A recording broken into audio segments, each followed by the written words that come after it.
Hello பசங்களா, இன்னைக்கு நம்ம கொஸ்டின் ஆஃப் த டே சீரீஸ்ல ஆல்டர்னேட்டிங் கரண்ட் யூனிட் தான் பார்க்க போறோம்.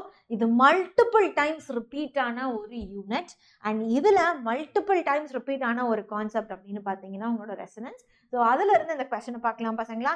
இந்த கொஸ்டினுக்கு உங்களுக்கு ஆன்சர் தெரிஞ்சிருது அப்படின்னா கமெண்ட் செக்ஷன்ல மறக்காம கமெண்ட் பண்ணிடுங்க. அண்ட் உங்க ஆன்சரும் ஏன் ஆன்சரும் கரெக்டா இருக்கா அப்படிங்கிறத செக் பண்ணிடலாம்.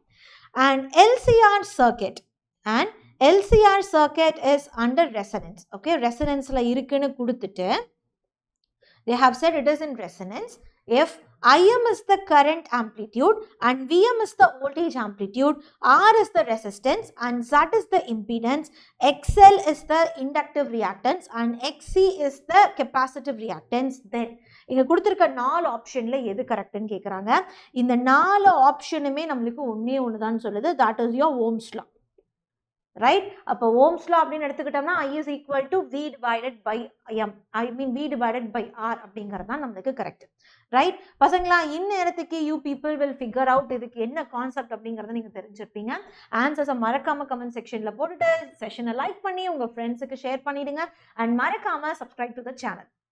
எஸ், ஸோ இதோட மெயின் கான்செப்ட் என்ன அப்படின்னு பார்த்தீங்கன்னா ரெசனன்ஸ்.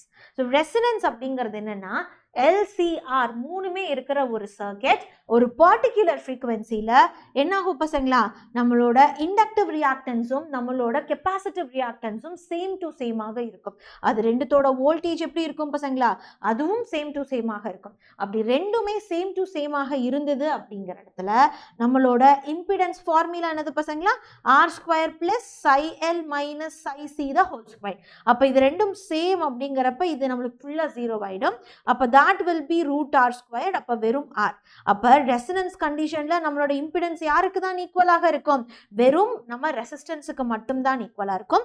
இந்த இடத்துல நம்மளோட பவர் ஃபேக்டர் வந்து மேக்சிமமாக இருக்கும் அண்ட் நம்மளோட பவர் மேக்சிமமாக இருக்கும் அண்ட் கரண்ட்டும் அந்த இடத்துல மேக்சிமமாக இருக்கும்.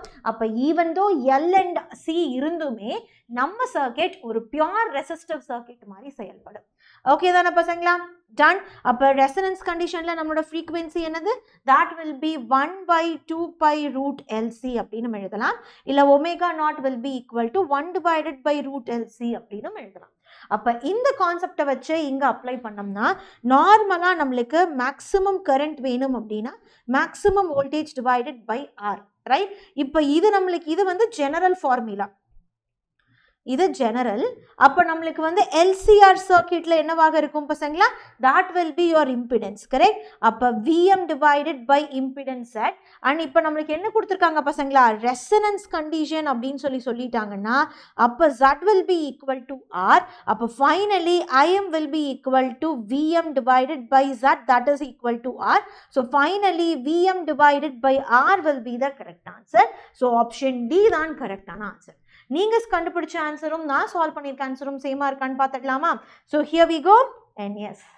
ஸோ டி இஸ் அ பர்ஃபெக்டான ஆன்சர் பசங்களா, மிஸ் பண்ணிடாதீங்க. அண்ட் இதே மாதிரி நீங்கள் கான்செப்ட் வைஸ் நீங்கள் வந்து உங்களோட ப்ரிப்பரேஷனை பூஸ்ட் பண்ணணும் அப்படின்னு நினச்சிங்கன்னா, குரேட்டடான கொஸ்டின்ஸ் வைஸ் நீங்கள் பூஸ்ட் பண்ணணும்னு நினச்சிங்கன்னா உங்களுக்கான சரியான இடம் நம்ம Xylem Premier League crash course தான் பசங்களா. சீக்கிரமாகவே நம்ம ஸ்டார்ட் பண்ண போகிறோம். அண்ட் உங்ககிட்ட 2 ஆப்ஷன்ஸ் இருக்குது. நீங்கள் ஒன்லி கோர்ஸ் இல்லை வித் மெட்டீரியல்ஸ் நீங்கள் பர்ச்சேஸ் பண்ணிக்கலாம். நிறைய ஆட்-ஆன்ஸோட இருக்குது பசங்களா. இந்த நம்பர் உங்களுக்கு கால் பண்ணி நீங்கள் என்னென்ன டவுட்ஸ் இருக்கோ அதை கிளாரிஃபை பண்ணிட்டு நீங்கள் என்ன பண்ணலாம், இந்த XPL 10 அப்படிங்கிற கூப்பன் கோட் யூஸ் பண்ணுறப்ப 10% உங்களுக்கு ஆஃப் கிடைக்கும்.